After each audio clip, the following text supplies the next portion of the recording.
You alone are enough. You have nothing to prove to anybody. Achievements, approval, appearances is quietly aimed at people who aren't even keeping score. We spend years trying to earn something we already had. Meanwhile, the only person really auditing your worth this whole time was you. Enough isn't a finish line after enough achievements. It's not waiting on the other side of the promotion, the relationship, the body you're working toward.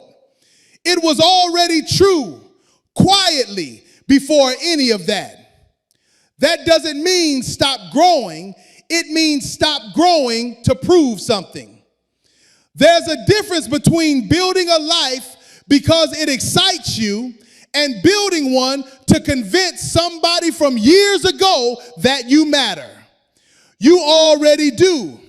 Nothing left to prove. Just live like you believe it. You're going to go through tough times. That's life. But nothing happens to you. It happens for you. It's a hard sell in the moment. Nobody's sitting in a hospital waiting room thinking, yes, this is for me. But give it time, and a strange pattern shows up. The job that fell through pushed you toward one that fit better. The relationship that ended stopped you from missing the one that mattered. The setback that felt like punishment was quietly clearing space for something you couldn't see yet. That's not saying pain is good. It's saying pain is rarely pointless, even when it feels that way for years before the lesson shows up. So when life knocks you down, you don't have to pretend it doesn't hurt. Just stay open to the idea that this chapter might be set up, not sabotage. Some of your worst days were quietly working for you the whole time. The greatest sin is to think yourself weak. Not laziness, not failure, not even fear. The real sin, the one that actually costs you the most, is believing deep down that you don't have it in you, because that belief doesn't just sit there quietly.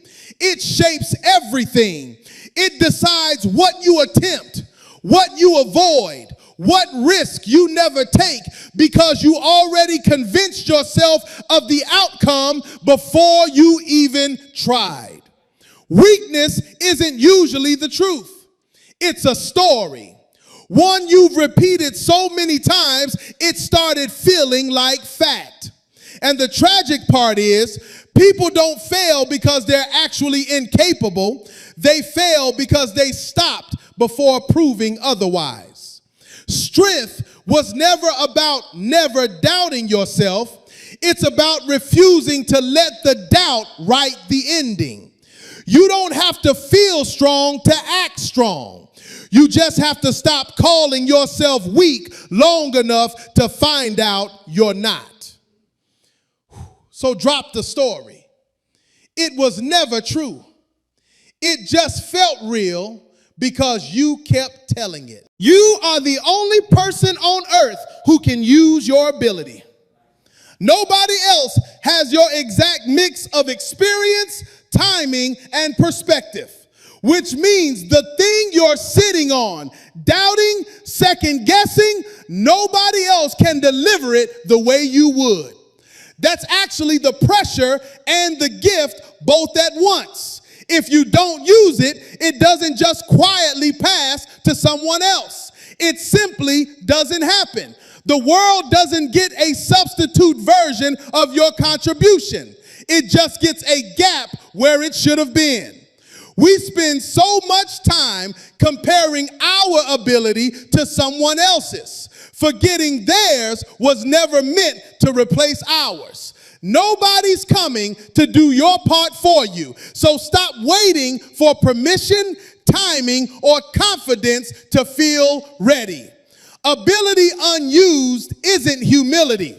It's a debt to something only you could have built. Use it. Nobody else can. It's not whether you get knocked down, it's whether you get up. Nobody gets through life without falling. Job loss, heartbreak, bad decisions. Everybody's got a hit somewhere in their story. That's not rare, that's just being alive. Here's what most people get wrong, though. They treat the fall itself like the failure. Like getting knocked down is the embarrassing part, the part you hide, the part that defines you. It never was. The fall was never the interesting part of the story. What actually separates people is what happens in the 3 seconds after. Some stay down and call it being realistic. Others get up, slower maybe, bruised, a little wiser, but still moving. Watch a toddler learn to walk. Nobody claps for the one who never falls. Everyone cheers for the 20th attempt, the wobble, the crash, the try again. So don't be ashamed of getting knocked down. Everybody does. Just get up. That's the whole test.